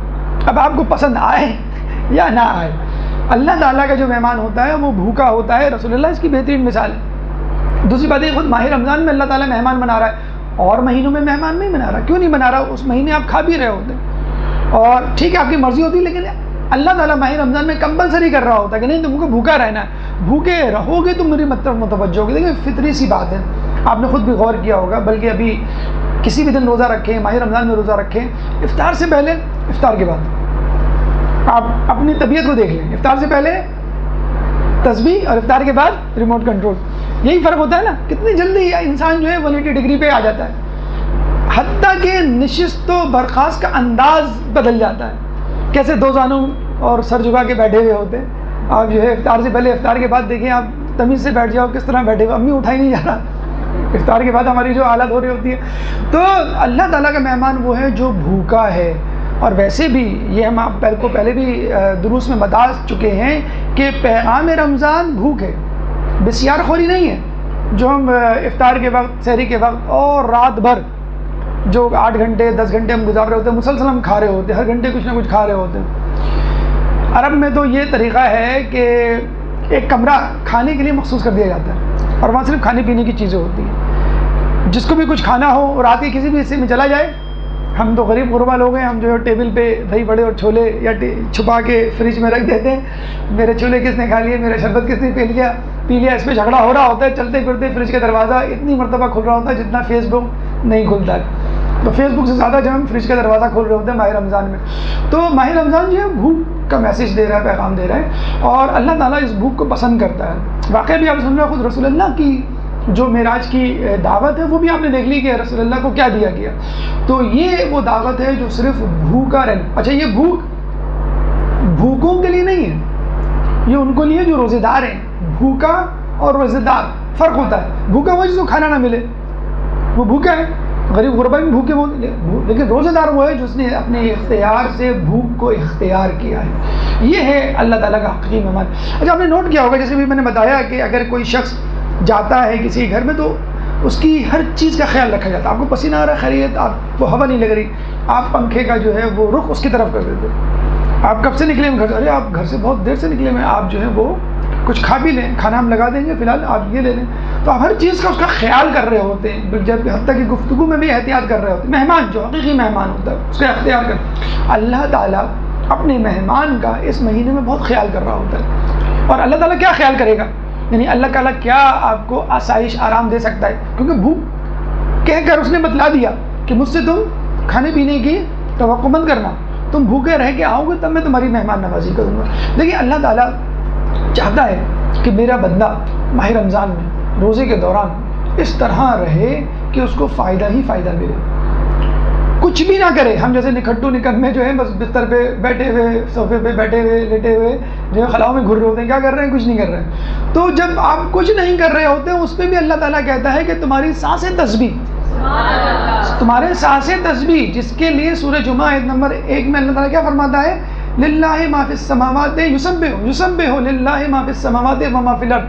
اللہ تعالیٰ کی تسبیح کر رہی ہیں وہ چیزیں کون؟ جو آسمانوں اور زمینوں میں ہیں. دیکھیں بحیثیت انسان، اور آج کل کے انسان تو بہت ہی زیادہ بیچارہ اس کا شکار ہے، غفلت، مصروفیت، مشغولیت، کوئی نہ کوئی کام، اسکول کا کام، کالج کا کام، یا آفس کا کام، یا گھر کا کام. نماز، ہمیں نماز کی فرصت نہیں ملتی، تو ہم اذکار کیا پڑھیں؟ ہمیں جو ہے وہ واجب نمازوں کے لیے ہمارے پاس ٹائم نہیں ہے، تو ہم زیارتیں نوافل یا دوسرے اذکار جو ہیں وہ کہاں کیا کریں؟ تو اس میں بھی اللہ تعالیٰ کہہ رہا ہے کوئی بات نہیں. یعنی اللہ تعالیٰ آپ کے نکھٹو پن کو یا نکمے پن کو بھی جو ہے وہ جسے کہتے ہیں نا بلیک منی وائٹ منی میں چینج کر دی جاتی ہے اگر بہت لوگوں کے پاس ہو، اور یہ کہا جاتا ہے بھی آپ کے پاس جتنا ہی مال ہے وہ آپ شو کر دیں، کوئی ٹیکس نہیں لیا جائے گا، ہم اس کو پالیٹیو کالا دھن سفید دھن میں تبدیل ہو جائے گا. تو اللہ تعالیٰ کہتا ہے کوئی بات نہیں، تم کچھ بھی نہ کرو، مجھے معلوم ہے تم روزہ رکھ کے ادھموئے ہو جاؤ گے، پڑ جاؤ گے، جسے کہتے ہیں نا کہ لیٹ جاؤ گے اور وشی تاریخ. کوئی بات نہیں، تمہاری سانسیں تو چل رہی ہوں گی. تو تمہاری جو سانسیں ہیں اس کا اب دیکھیں نا، 1 منٹ میں 18 مرتبہ سانس لیتے ہیں، 1 گھنٹے میں ملٹیپلائی بائی 60، 1 دن میں ملٹیپلائی بائی 24، 1 ہفتے میں ملٹیپلائی بائی 7، اور 1 مہینے میں ملٹیپلائی بائی 30. تو اتنی سانسوں کا ثواب آپ کو سب کچھ مل گیا. اور اس میں دیکھیں مذاق کی کوئی بات نہیں، مطلب آپ یہ کہیں کہ یہ تو اللہ تعالیٰ ہمیں بہلا رہا ہے، شاید نہیں، حقیقتاً اللہ تعالیٰ ہر سانس میں، اور یہ نہیں معلوم کہ کیا دے گا. وہ تو اس نے کہہ دیا نا کہ روزہ میرے لیے، میں اس کی جزا دوں گا. تم چھوڑو اس بات کو کہ میں کیا دوں گا، یہ تو اور نیکیاں ہیں، یہ اور اعمال ہیں جن کو میں بتا کے گن کے دیتا ہوں، یہ تم مجھ پہ چھوڑ دو، میں تمہیں کیا دوں گا. ہم بچے کو اکثر آپ نے دیکھا ہو، ہمیں لڑ رہے ہوتے ہیں تو جو بیڈ بوائے ہوتا ہے، جو نافرمان ہوتا ہے، آپ اس کو کھلونا یا پیسے دے کے رفع دفع کر دیتے ہیں. جو آپ کا فرما بردار چاہیے تھا بیٹا، اس کو کیا دوں بیٹا، میں تمہیں ایک ایسی چیز دلاؤں گی کہ تم خوش ہو جاؤ گے. نہیں بتلاتے آپ کیا مطلب کہ اس کو اس کھلونے اس چیز سے زیادہ آپ عطا کریں گے جو اس کے وہم و گمان بھی نہ ہوگا. تو اللہ تعالیٰ کہہ رہا ہے کہ تم کچھ بھی نہ کرو، تم میرے مہمان ہو، اس لیے میں ہر سانس تمہاری کیش کروانا چاہتا ہوں، ہر سانس کے بدلے ایک نیکی ملے گی. اچھا بیداری میں سانس سمجھ میں آتی ہے، بیداری کی حالت میں آپ بھوک ہے، اس بھوک کی زحمت، اس بھوک کی تکلیف آپ کو محسوس ہوتی ہے؟ جی بالکل محسوس ہوتی ہے. جب ہم بے حالت ہیں، اگر آپ سو جائیں، سونے والے کو کس بات کا فائدہ، سونے والے کو کس بات کا ثواب؟ وہ تو غافل ہے، وہ تو سو رہا ہے، وہ تو روزہ گزار رہا ہے. اللہ کیا کہہ رہا ہے؟ اگر سانسیں تسبیح ہیں تو سونا عبادت، فل فلیج عبادت کا اسٹیٹس. کوئی گھبرانے کی بات نہیں. اکثر لوگ بہت امائیں بہت زیادہ چیختی ہیں اپنے بچوں پہ کہ سوتے رہتے ہو، ایسے روزہ گزارنے کا کیا فائدہ. یہ نہ کہیں اس کا سونا بھی عبادت ہے. یہ الگ بات ہے کہ جب آدمی بیدار ہوگا اور عبادت کرے گا تو اس کو ثواب کہاں پہنچ جائے گا. جب سونے گا، یہ اس کو نگیٹو نہ لیں کہ اس کا مطلب ہے کہ بس اب سوتے رہیں اور ثواب کماتے رہیں. نہیں، جو سوئے گا، جو سانس لے گا، اس کا یہ ثواب ہے. جو بیدار ہوگا اور جو سانس شعور کی حالت میں رہے گا کہ میرا روزہ ہے اور میں نیکیاں کرتے ہوئے روزے کو، اس کا ثواب کتنا ہو. یہ تو اللہ تعالیٰ ایک منیمم لیول بتا رہا ہے کہ تم کچھ نہ کرو گے تو اتنا کچھ ملے گا، اور اگر کچھ کرو گے تو کتنا ملے گا. ہم لوگ میں سے کتنے لوگ ہوتے ہیں بیچارے پوری کوشش کر رہے ہوتے ہیں، لیکن کوئی دعوے سے یہ نہیں کہہ سکتا کہ میری جو 2 رکعت میں نے نماز پڑھی ہے فلاں مثلاً کہ دنیا پوری زندگی میں فلاں دن فلاں مقام پر یہ قبول ہو گئی ہوگی. کوئی دعویٰ کر سکتا ہے میرا فلاں دن فلاں؟ اللہ تعالیٰ کہتا ہے کہ اس ماہ رمضان میں تمہارے اعمال مقبول کر دوں گا. بس تمہیں تھوڑی سی کوشش کرنی ہے، خلوص کو اپنے ذہن میں رکھنا ہے. تم اس بات کی فکر نہ کرو کیوں کہ تم بھوک کی حالت میں نماز پڑھ رہے ہو. ہم بھوک کی حالت میں، زحمت و مشقت کی حالت میں پڑھ رہے ہوتے ہیں نماز. وہ حالت نہیں تو یہ عام دنوں میں ہوتی. تو اللہ تعالیٰ کہہ رہا ہے کہ تمہارے اعمال مقبول، تمہاری دعائیں مستجاب. کتنا ہم تڑپ رہے ہوتے ہیں اللہ ہماری دعائیں قبول کر دے، فلاں کی قبول ہو جاتی ہے، فلاں کی قبول. مستجاب الدعوات یا دعاؤں کا مقبول ہونا انبیاء کی صفت ہے، دعاؤں کا مقبول ہونا اولیاء اللہ کی صفت ہے.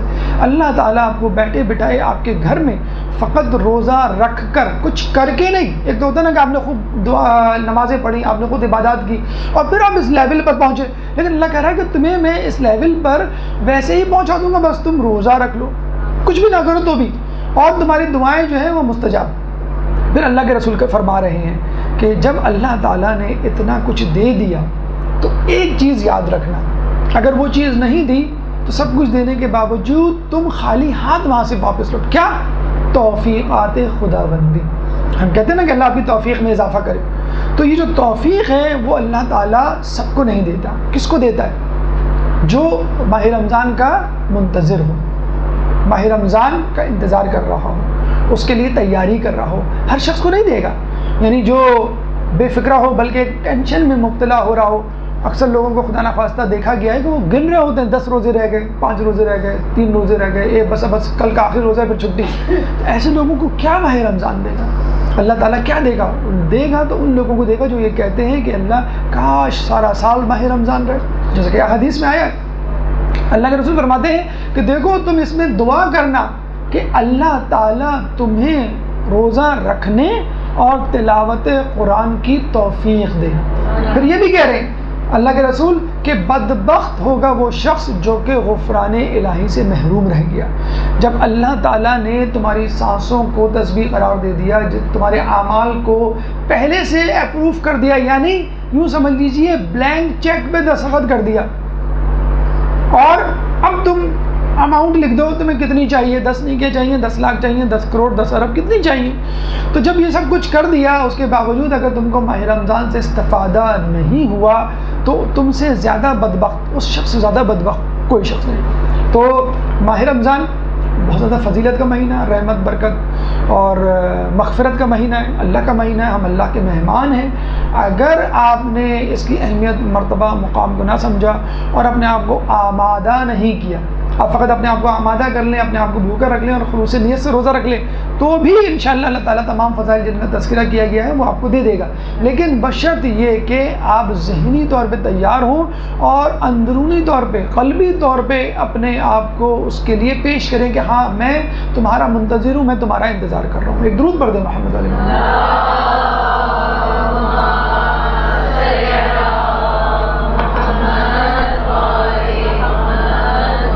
دیکھیے یہ تھا خطبہ شعبانیہ کا ابتدائی حصہ کہ جس میں اللہ کے رسول نے خدا کا مہینہ کہہ کے اس کا تعارف کروایا. پھر اس کے بعد کہا کہ تم خدا کے مہمان ہو، یعنی یہ خدا کا مہینہ اور تم اس مہینے میں مہمان ہو. تو آپ کو بتلا دیا کہ اللہ آپ کو کیا دینا چاہ رہا ہے، اور یہ بھی بتلا دیا کہ آپ کے لیے آپشن ہے، اگر آپ چاہیں تو اس کو قبول کر لیں، چاہیں تو اس کو رد کر دیں.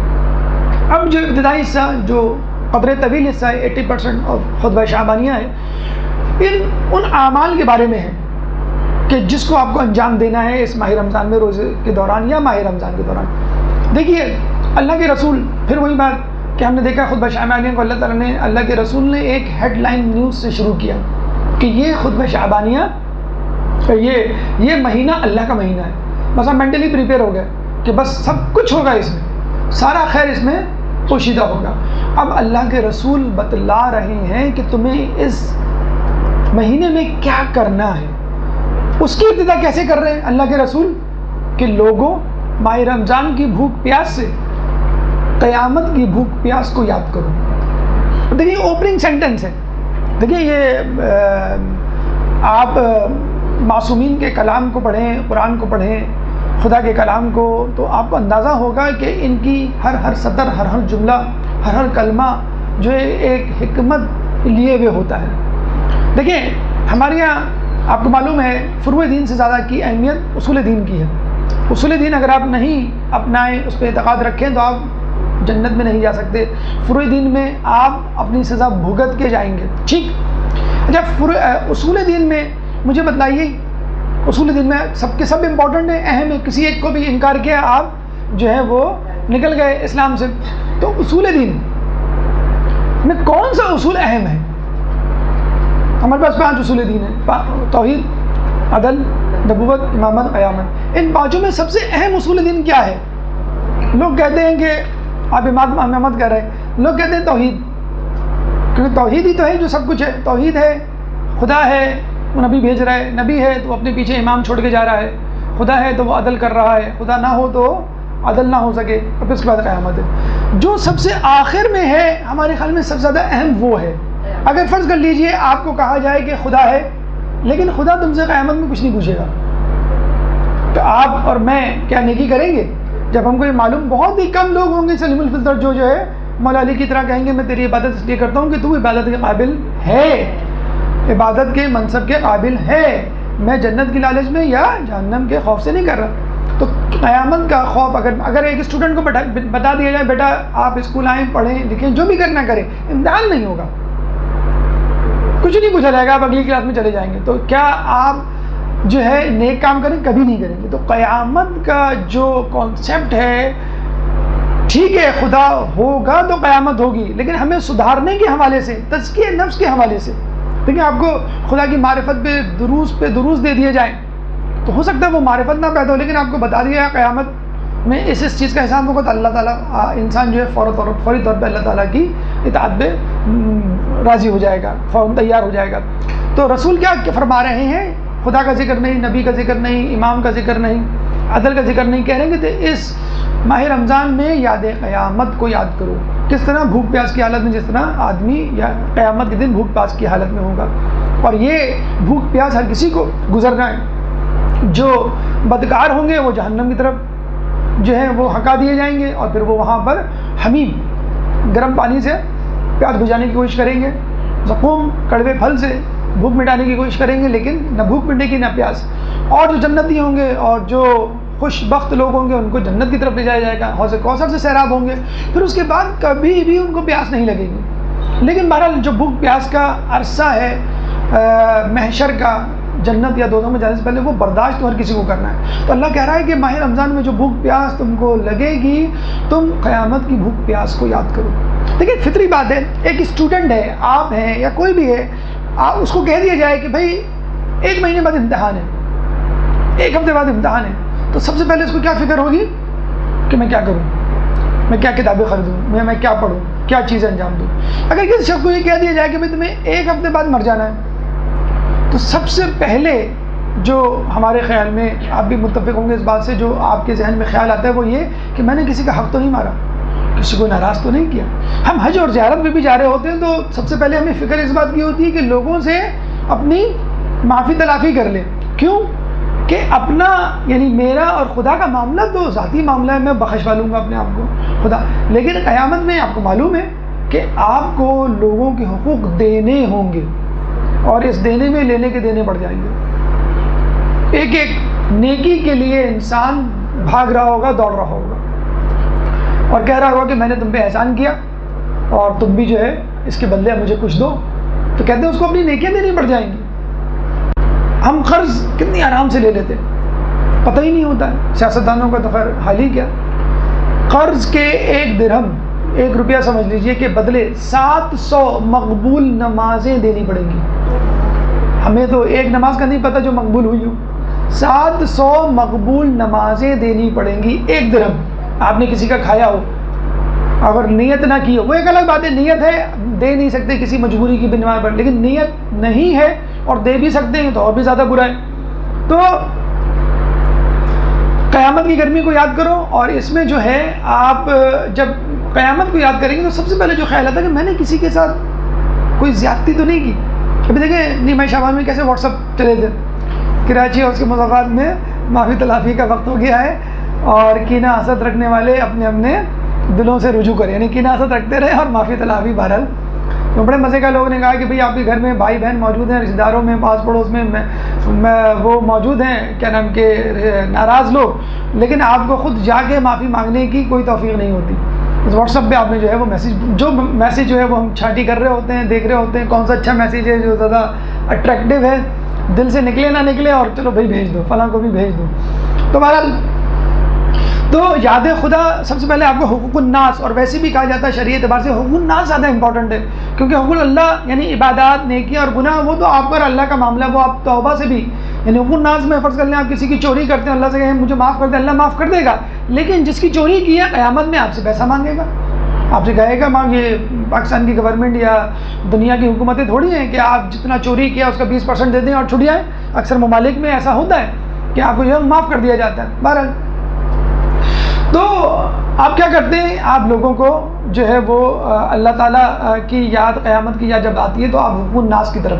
تو رسول فرماتے ہیں کہ اس ماہ رمضان کی بھوک پیاس سے قیامت کی بھوک پیاس کو یاد کرو.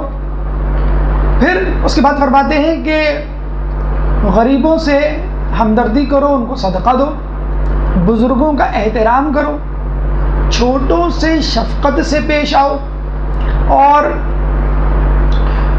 جن سے تم نے قطع تعلق کیا ہے ان رشتہ داروں سے صلح رحمی سے پیش آؤ. تو یہ تھا. اس کے بعد اپنی نگاہوں کو حرام چیزوں سے بچاؤ، اپنے کاموں کو ان آوازوں سے بچاؤ کہ جو حرام ہے یعنی میوزک، اور اپنی جسے کہتے ہیں کہ زبان کو ہر قسم کے برے کاموں سے بچاؤ. تو آپ نے دیکھا اللہ تعالیٰ، اللہ کے رسول نے قیامت کا تذکرہ کیا، قیامت کی یاد دلائی، تو اس کے بعد فوراً تذکرہ کر دیا جو آس پاس کے لوگ ہیں، مثلاً غریب، بزرگ، رشتہ دار یا بچے، ان کے حقوق ادا کر دو، ان کو ناراض نہ کرو، ان کو خوش کرو. اور پھر فوراً تزکیہ نفس، یعنی آپ کا خدا کا معاملہ جس میں آنکھ، زبان اور کان آ جاتا ہے. اچھا اتفاق کی بات یہ ہے کہ آدمی سوچتا ہے، اور سوچا کرے کہ امام نے اس کا تذکرہ کیوں کیا، اس کا تذکرہ کیوں نہیں کیا، پہلے تذکرہ کیوں نہیں کیا بعد میں. تو دیکھیں سیکوینس، یہ ترتیب بتا رہی ہے کہ حقوق الناس کی پہلے زیادہ اہمیت ہے، وہ بخش والو، پھر اپنے حقوق یعنی اللہ کے حقوق پر آؤ، پھر ان کی طرف توجہ کرو. آپ یہ دیکھیں اللہ کا رسول کیا کہہ رہا ہے، زبان سب سے زیادہ زبان استعمال ہوتی ہے گناہوں کے حوالے سے. آپ نے دیکھا ہوگا خواتین کے حوالے سے تو باقاعدہ رسول اللہ نے کہا ہے کہ جب پوچھا گیا کہ آپ نے جہنم میں کس کو زیادہ دیکھا تو رسول نے کہا خواتین کو، حالانکہ گناہ مرد زیادہ کرتے ہوئے نظر آتے. خواتین کو کیوں؟ وہ اپنی زبان کی وجہ سے جہنم میں جائیں گی. جو خصوصی طور پہ خواتین، اور عقیدت میں آپ نے دیکھا ہوگا چاہے خاتون ہو چاہے مرد ہو، بھوک کی حالت میں آدمی زیادہ بولتا نہیں، خاموش رہتا ہے، ہاں ہوں کر کے کام چلا لیتا. اگر پوچھے بھی کنگھی کہاں رکھی ہے اشارے سے. تو اگر ایسا ویسے ہی ہو جائے عام دنوں میں، آپ دیکھیں، کیلکولیٹ کریں آپ کہ آج میں نے کہاں کہاں بولنا تھا نہیں بولا، یعنی غیر اضافی گفتگو میری ہوتی تھی لیکن نہیں ہوئی، تو آپ دیکھیں کہ لمبی لسٹ بن جائے گی آپ کی. بلکہ یہ کہا جائے کہ آپ جو کچھ بھی کہیں اس کو لکھیں تو پوری رات گزر جائے گی کہ ہم نے دن بھر اتنی فضول گوئی کہی ہوگی. آیت اللہ احمد نراقی فرماتے ہیں اگر کسی سے یہ پوچھا جائے آپ کا روزہ ہے، یہ بھی فضول گوئی ہے، یہ بھی اضافی گفتگو ہے. کیسے؟ اگر اس نے جواب دیا ہاں ہے تو اس میں تکبر، ریاکاری آ جائے گی کہ دیکھو اس کو پتہ چل گیا، حالانکہ میں نے تو بتانا نہیں چاہا تھا کہ اس کی غلطی ہے، اس نے کیوں پوچھا، لیکن بہرحال اس پہ ایک روپ پڑ گیا میرا کہ میں روزے سے ہوں. اور پھر وہ آپ کو پسینہ پوچھنے لگتا ہے، آپ کو بٹھانے لگتا ہے، آپ کو جو ہے وہ آرام کی، آپ کے آرام کی فکر ہوتی ہے. اگر اس نے دیکھیں ریاکاری آ جاتی ہے نا، خود پسندی آ جاتی ہے. اگر اس نے کہا کہ نہیں تو اس کو شرمندگی ہوگی کہ اس نے مجھ سے حسن ظن رکھا اور یہ سمجھتا تھا کہ میں روزے سے ہوں، اور رجب شعبان کے روزے گزر رہے ہیں اور یہ جو ہے روزہ نہیں رکھنا، اس کو تو جو ہے وہ روزہ رکھنا چاہیے. تو وہ انسان جو ہے وہ شرمندگی میں جو ہے مبتلا ہو جائے گا، اور بعد میں پھر ریاکاری میں کہ آئندہ ایسی صورتحال سے واسطہ نہ ہو. تو بہت ساری ایسی باتیں جو بظاہر ہمیں لگ رہا ہوتا ہے کہ شاید ہم بائی دا وے پوچھ رہے ہیں یا ضروری ہے، نہ وہ ان کو بائی دا وے مباح کے طور پہ پوچھنے کی ضرورت ہوتی ہے، نہ ہی ان کا کوئی ثواب، بلکہ الٹا جو ہے وہ عذاب کی طرف. مثلا یہ بھی ہوتا ہے، کہا یہ گیا ہے کہ اگر کوئی بات، کوئی گفتگو غیبت کی طرف لے جائے تو وہ بھی غیبت میں شمار ہوگی، وہ بھی غیبت کا مقدمہ ہوگی. ہم نہیں کہتے ہیں محفل میں بیٹھے ہوئے او وہ تمہاری پھپھو کیسی ہیں، او وہ ان کا آپ کو معلوم ہے، جیسے آپ یہ کہیں کہ وہ فوراً لسٹ آپ کہیں بھائی میں نے تو کچھ نہیں کہا، میں نے صرف پوچھا تھا پھپھو کیسی ہیں.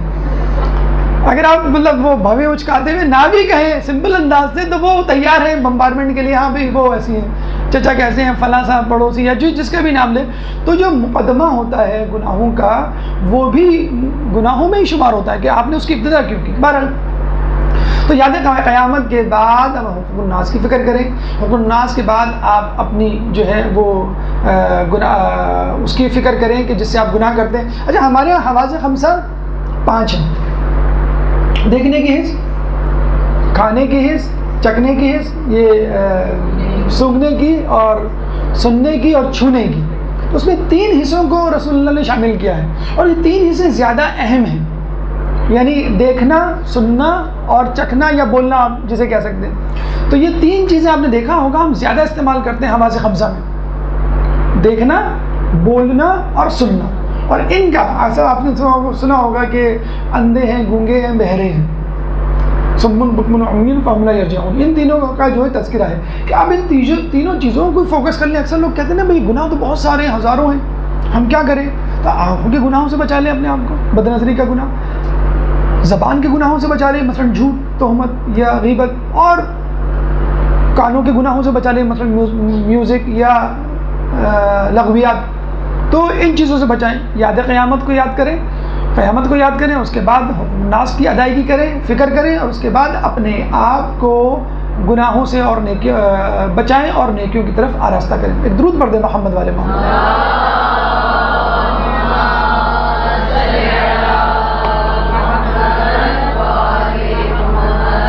دیکھیں، جب بھی انسان نیکی کی طرف آتا ہے، آپ نے یہ نوٹ کیا ہوگا، سب سے پہلے اس کو اپنے گناہ یاد آتے ہیں کہ میں نے اب تک جو گناہ کیے ہیں کیا وہ معاف ہو گئے یا ہو چکے، تو میں آگے نیکی کروں. اگر گناہ ہی نہیں میں نہیں معاف ہوئے تو پھر کیا فائدہ. تو سب سے پہلے جو فکر ہونی چاہیے، کیونکہ آگے کا جو عمل ہے وہ تو آپ نے ابھی تک نہیں کیا، گناہوں کی نیکی اب تک جو کچھ کیا ہے وہ تو معاف کروا لیں.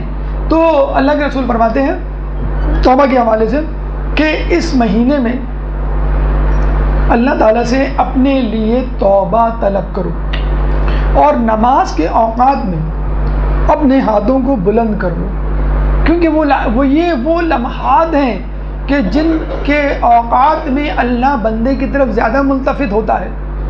پھر اللہ کے رسول فرماتے ہیں اللہ نے اپنے جلال کی قسم کھائی ہے کہ ان لوگوں کو جہنم میں نہیں ڈالے گا کہ جو نماز پڑھتے ہیں اور طولانی سجدے کرتے ہیں.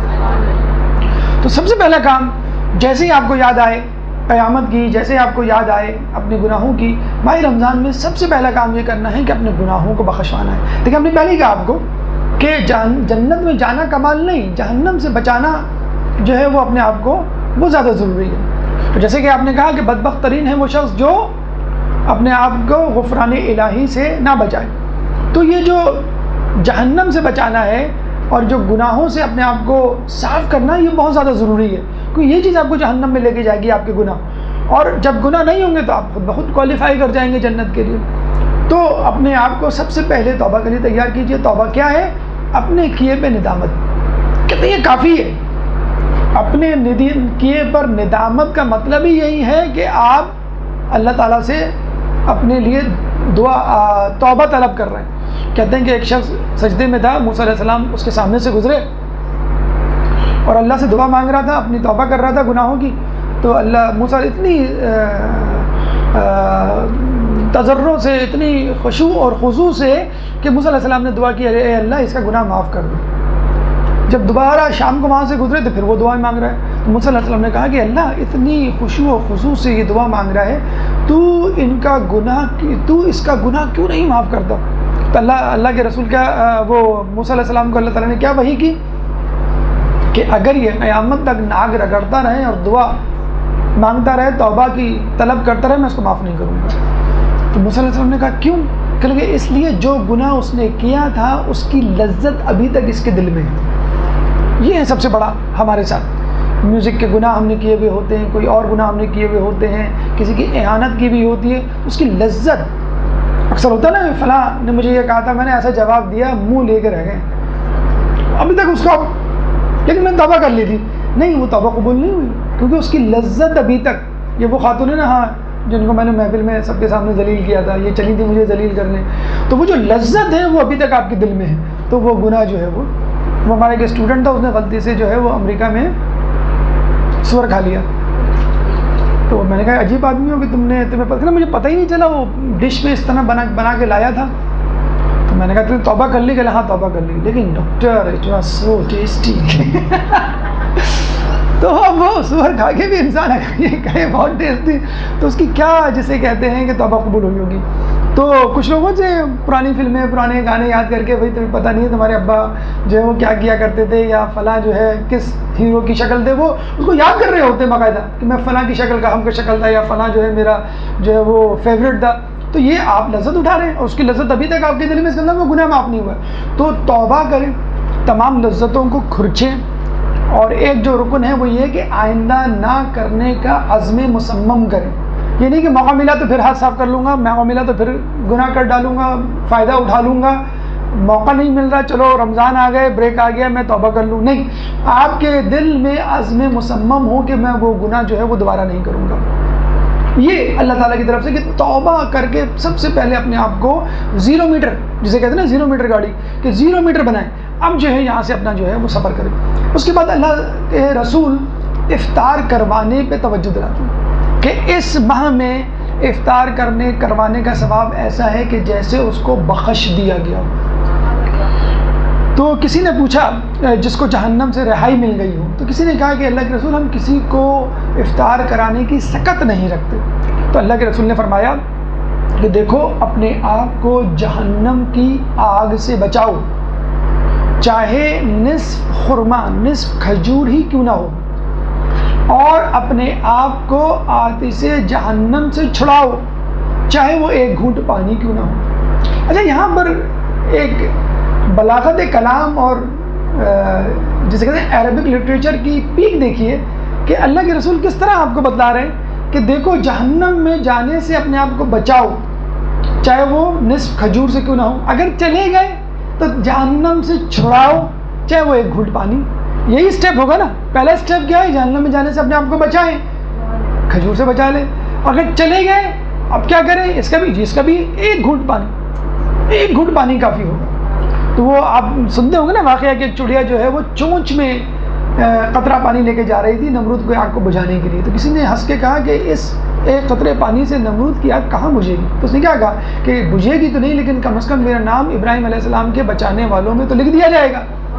تو جسے کہتے ہیں کہ آپ جو ہے نصف کھجور کا مطلب کیا ہے کہ اگر میرے پاس پورا کھجور کا ڈبہ یا 1 کلو کھجور دینے کی سکت ہوتی، مجھے پوری افطار کرانے کی سکت ہوتی تو میں کروا دیتا.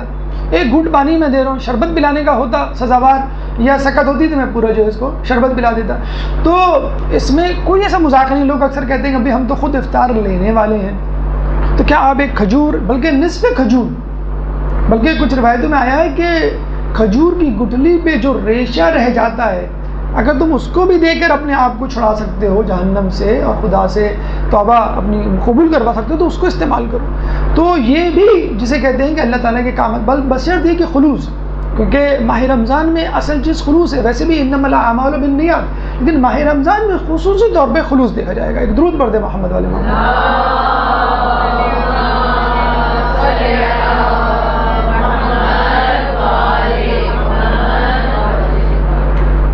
اس کے بعد دیکھیے کہ ماہ رمضان میں جو اعمال کرنے کے حوالے سے جو رسول اللہ نے ہمیں بتلائے ہیں، جو پہلے کا تذکرہ کیا ہے، انہوں نے کیا کیا ہے کہ تم جو ہے وہ تلاوت قرآن اور جو ہے وہ ماہ رمضان کے روزوں کی توفیق طلب کرو. اب یہاں پہ اللہ کے رسول جو ہے وہ نماز و اذکار کی اہمیت سے آپ کو آگاہ کر رہے ہیں. کیا ہے نماز و اذکار کی اہمیت؟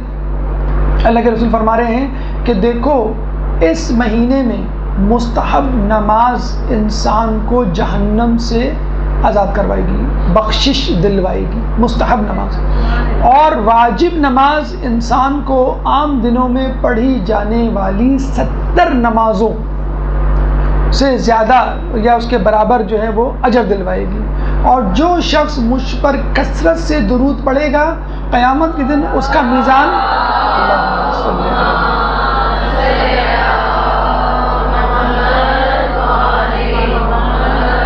اس کا میزان بھاری ہوگا. ایک تو اخلاق کے حوالے سے بھی کہا جاتا ہے کہ اس کا میزان جو ہے بھاری ہوگا، اور ویسے بھی کہا جاتا ہے کہ انسان کا جو ہے وہ اخلاق جو ہے وہ سب سے زیادہ وزنی ہوگا. لیکن درود کے حوالے سے عبادات میں کہا جاتا ہے کہ درود جو ہے کسی بھی دعا کے لیے کہا جاتا ہے کہ اگر اول اور آخر پڑھیں تو دعا جو ہے مستجاب ہو جاتی ہے، قبول ہو جاتی ہے، اور ویسے بھی پڑھیں تو آپ کا نامہ اعمال جو ہے وہ بہت زیادہ بھاری ہو جاتا ہے۔ پھر کہا گیا ہے کہ اس مہینے میں ایک آیت پڑھنے کا ثواب ایک قرآن پڑھنے کے برابر ہے۔ اس کو انڈر ایسٹیمیٹ نہ کیجیے کہ اللہ تعالیٰ جو ہے وہ بس ایسے ہی بنا رہا ہے اور ثواب شاید ملے نہ ملے، پورے ایک قرآن پڑھنے کا ثواب ملے گا۔ ویسے تو الگ بات ہے کہ ایک حرف کی 10 نیکیاں اور پھر 3 الف لام میم پڑھا تو آپ نے 30 نیکیاں، وہ ایک الگ وہ ہے، لیکن خود ایک آیت کے حوالے سے کہا گیا ہے کہ پورے قرآن، اور کیوں نہ ہو کہ اس مہینے میں قرآن نازل ہوا۔ ایک تو کہا جاتا ہے کہ تدریجی تنزیل، کہ آیت با آیت سورہ با سورہ مختلف مواقع کے حوالے سے نازل ہوا، لیکن خود اس مہینے میں خصوصی طور پہ جو ہے ایک مکمل طور پہ قرآن جو ہے نازل ہوا، یعنی 2 مرتبہ کہا جاتا ہے کہ قرآن نازل ہوا، 23 میں یا 21 میں یا آخر کی راتوں میں۔ تو ظاہر سی بات ہے اس مہینے میں اللہ تعالیٰ چاہتا ہے کہ انسان مجھ سے قریب ہو، اور مجھ سے قریب ہونے کا بہترین طریقہ تلاوت قرآن ہے۔ مولا فرماتے ہیں کہ جب میں اللہ سے بات کرنا چاہتا ہوں تو نماز پڑھتا ہوں، جب میں چاہتا ہوں کہ اللہ مجھ سے گفتگو اور کلام کرے تو میں قرآن پڑھتا ہوں۔ یہ 6 پیغامات ہم نے خطبہ شعبانیہ کے حوالے سے آپ کے سامنے پیش کیے۔ انشاءاللہ مزید 6 پیغام ہم اگلی نشست میں آپ کے سامنے پیش کریں گے۔ اللہ تعالیٰ سے دعا ہے کہ ہمیں ماہ رمضان کی تیاری ماہ رمضان سے پہلے کرنے کی توفیق عطا فرمائے۔ اللہ تعالیٰ سے دعا ہے کہ رمضان میں ہمیں تلاوت قرآن کرنے کی توفیق عطا فرمائے، قرآن کو پڑھنے، سمجھنے، اس پہ عمل کرنے کی توفیق عطا فرمائے، خلوص دل سے روزے رکھنے کی توفیق عطا فرمائے۔ جو لوگ مالی طور پہ، معاشی طور پہ مشکلات کا شکار ہیں، ماہ رمضان کی برکت سے اللہ تعالیٰ ان کے رزق میں وسعت دے دے، تعلیمات اہل بیت پر عمل کرنے کی توفیق عطا فرمائے، قیامت کے دن ان کی شفاعت سے بہرہ مند فرما، ایمان کے ظہور میں تعجیل فرما، اور ہمیں ان کے انصار و اعوان میں شامل فرما۔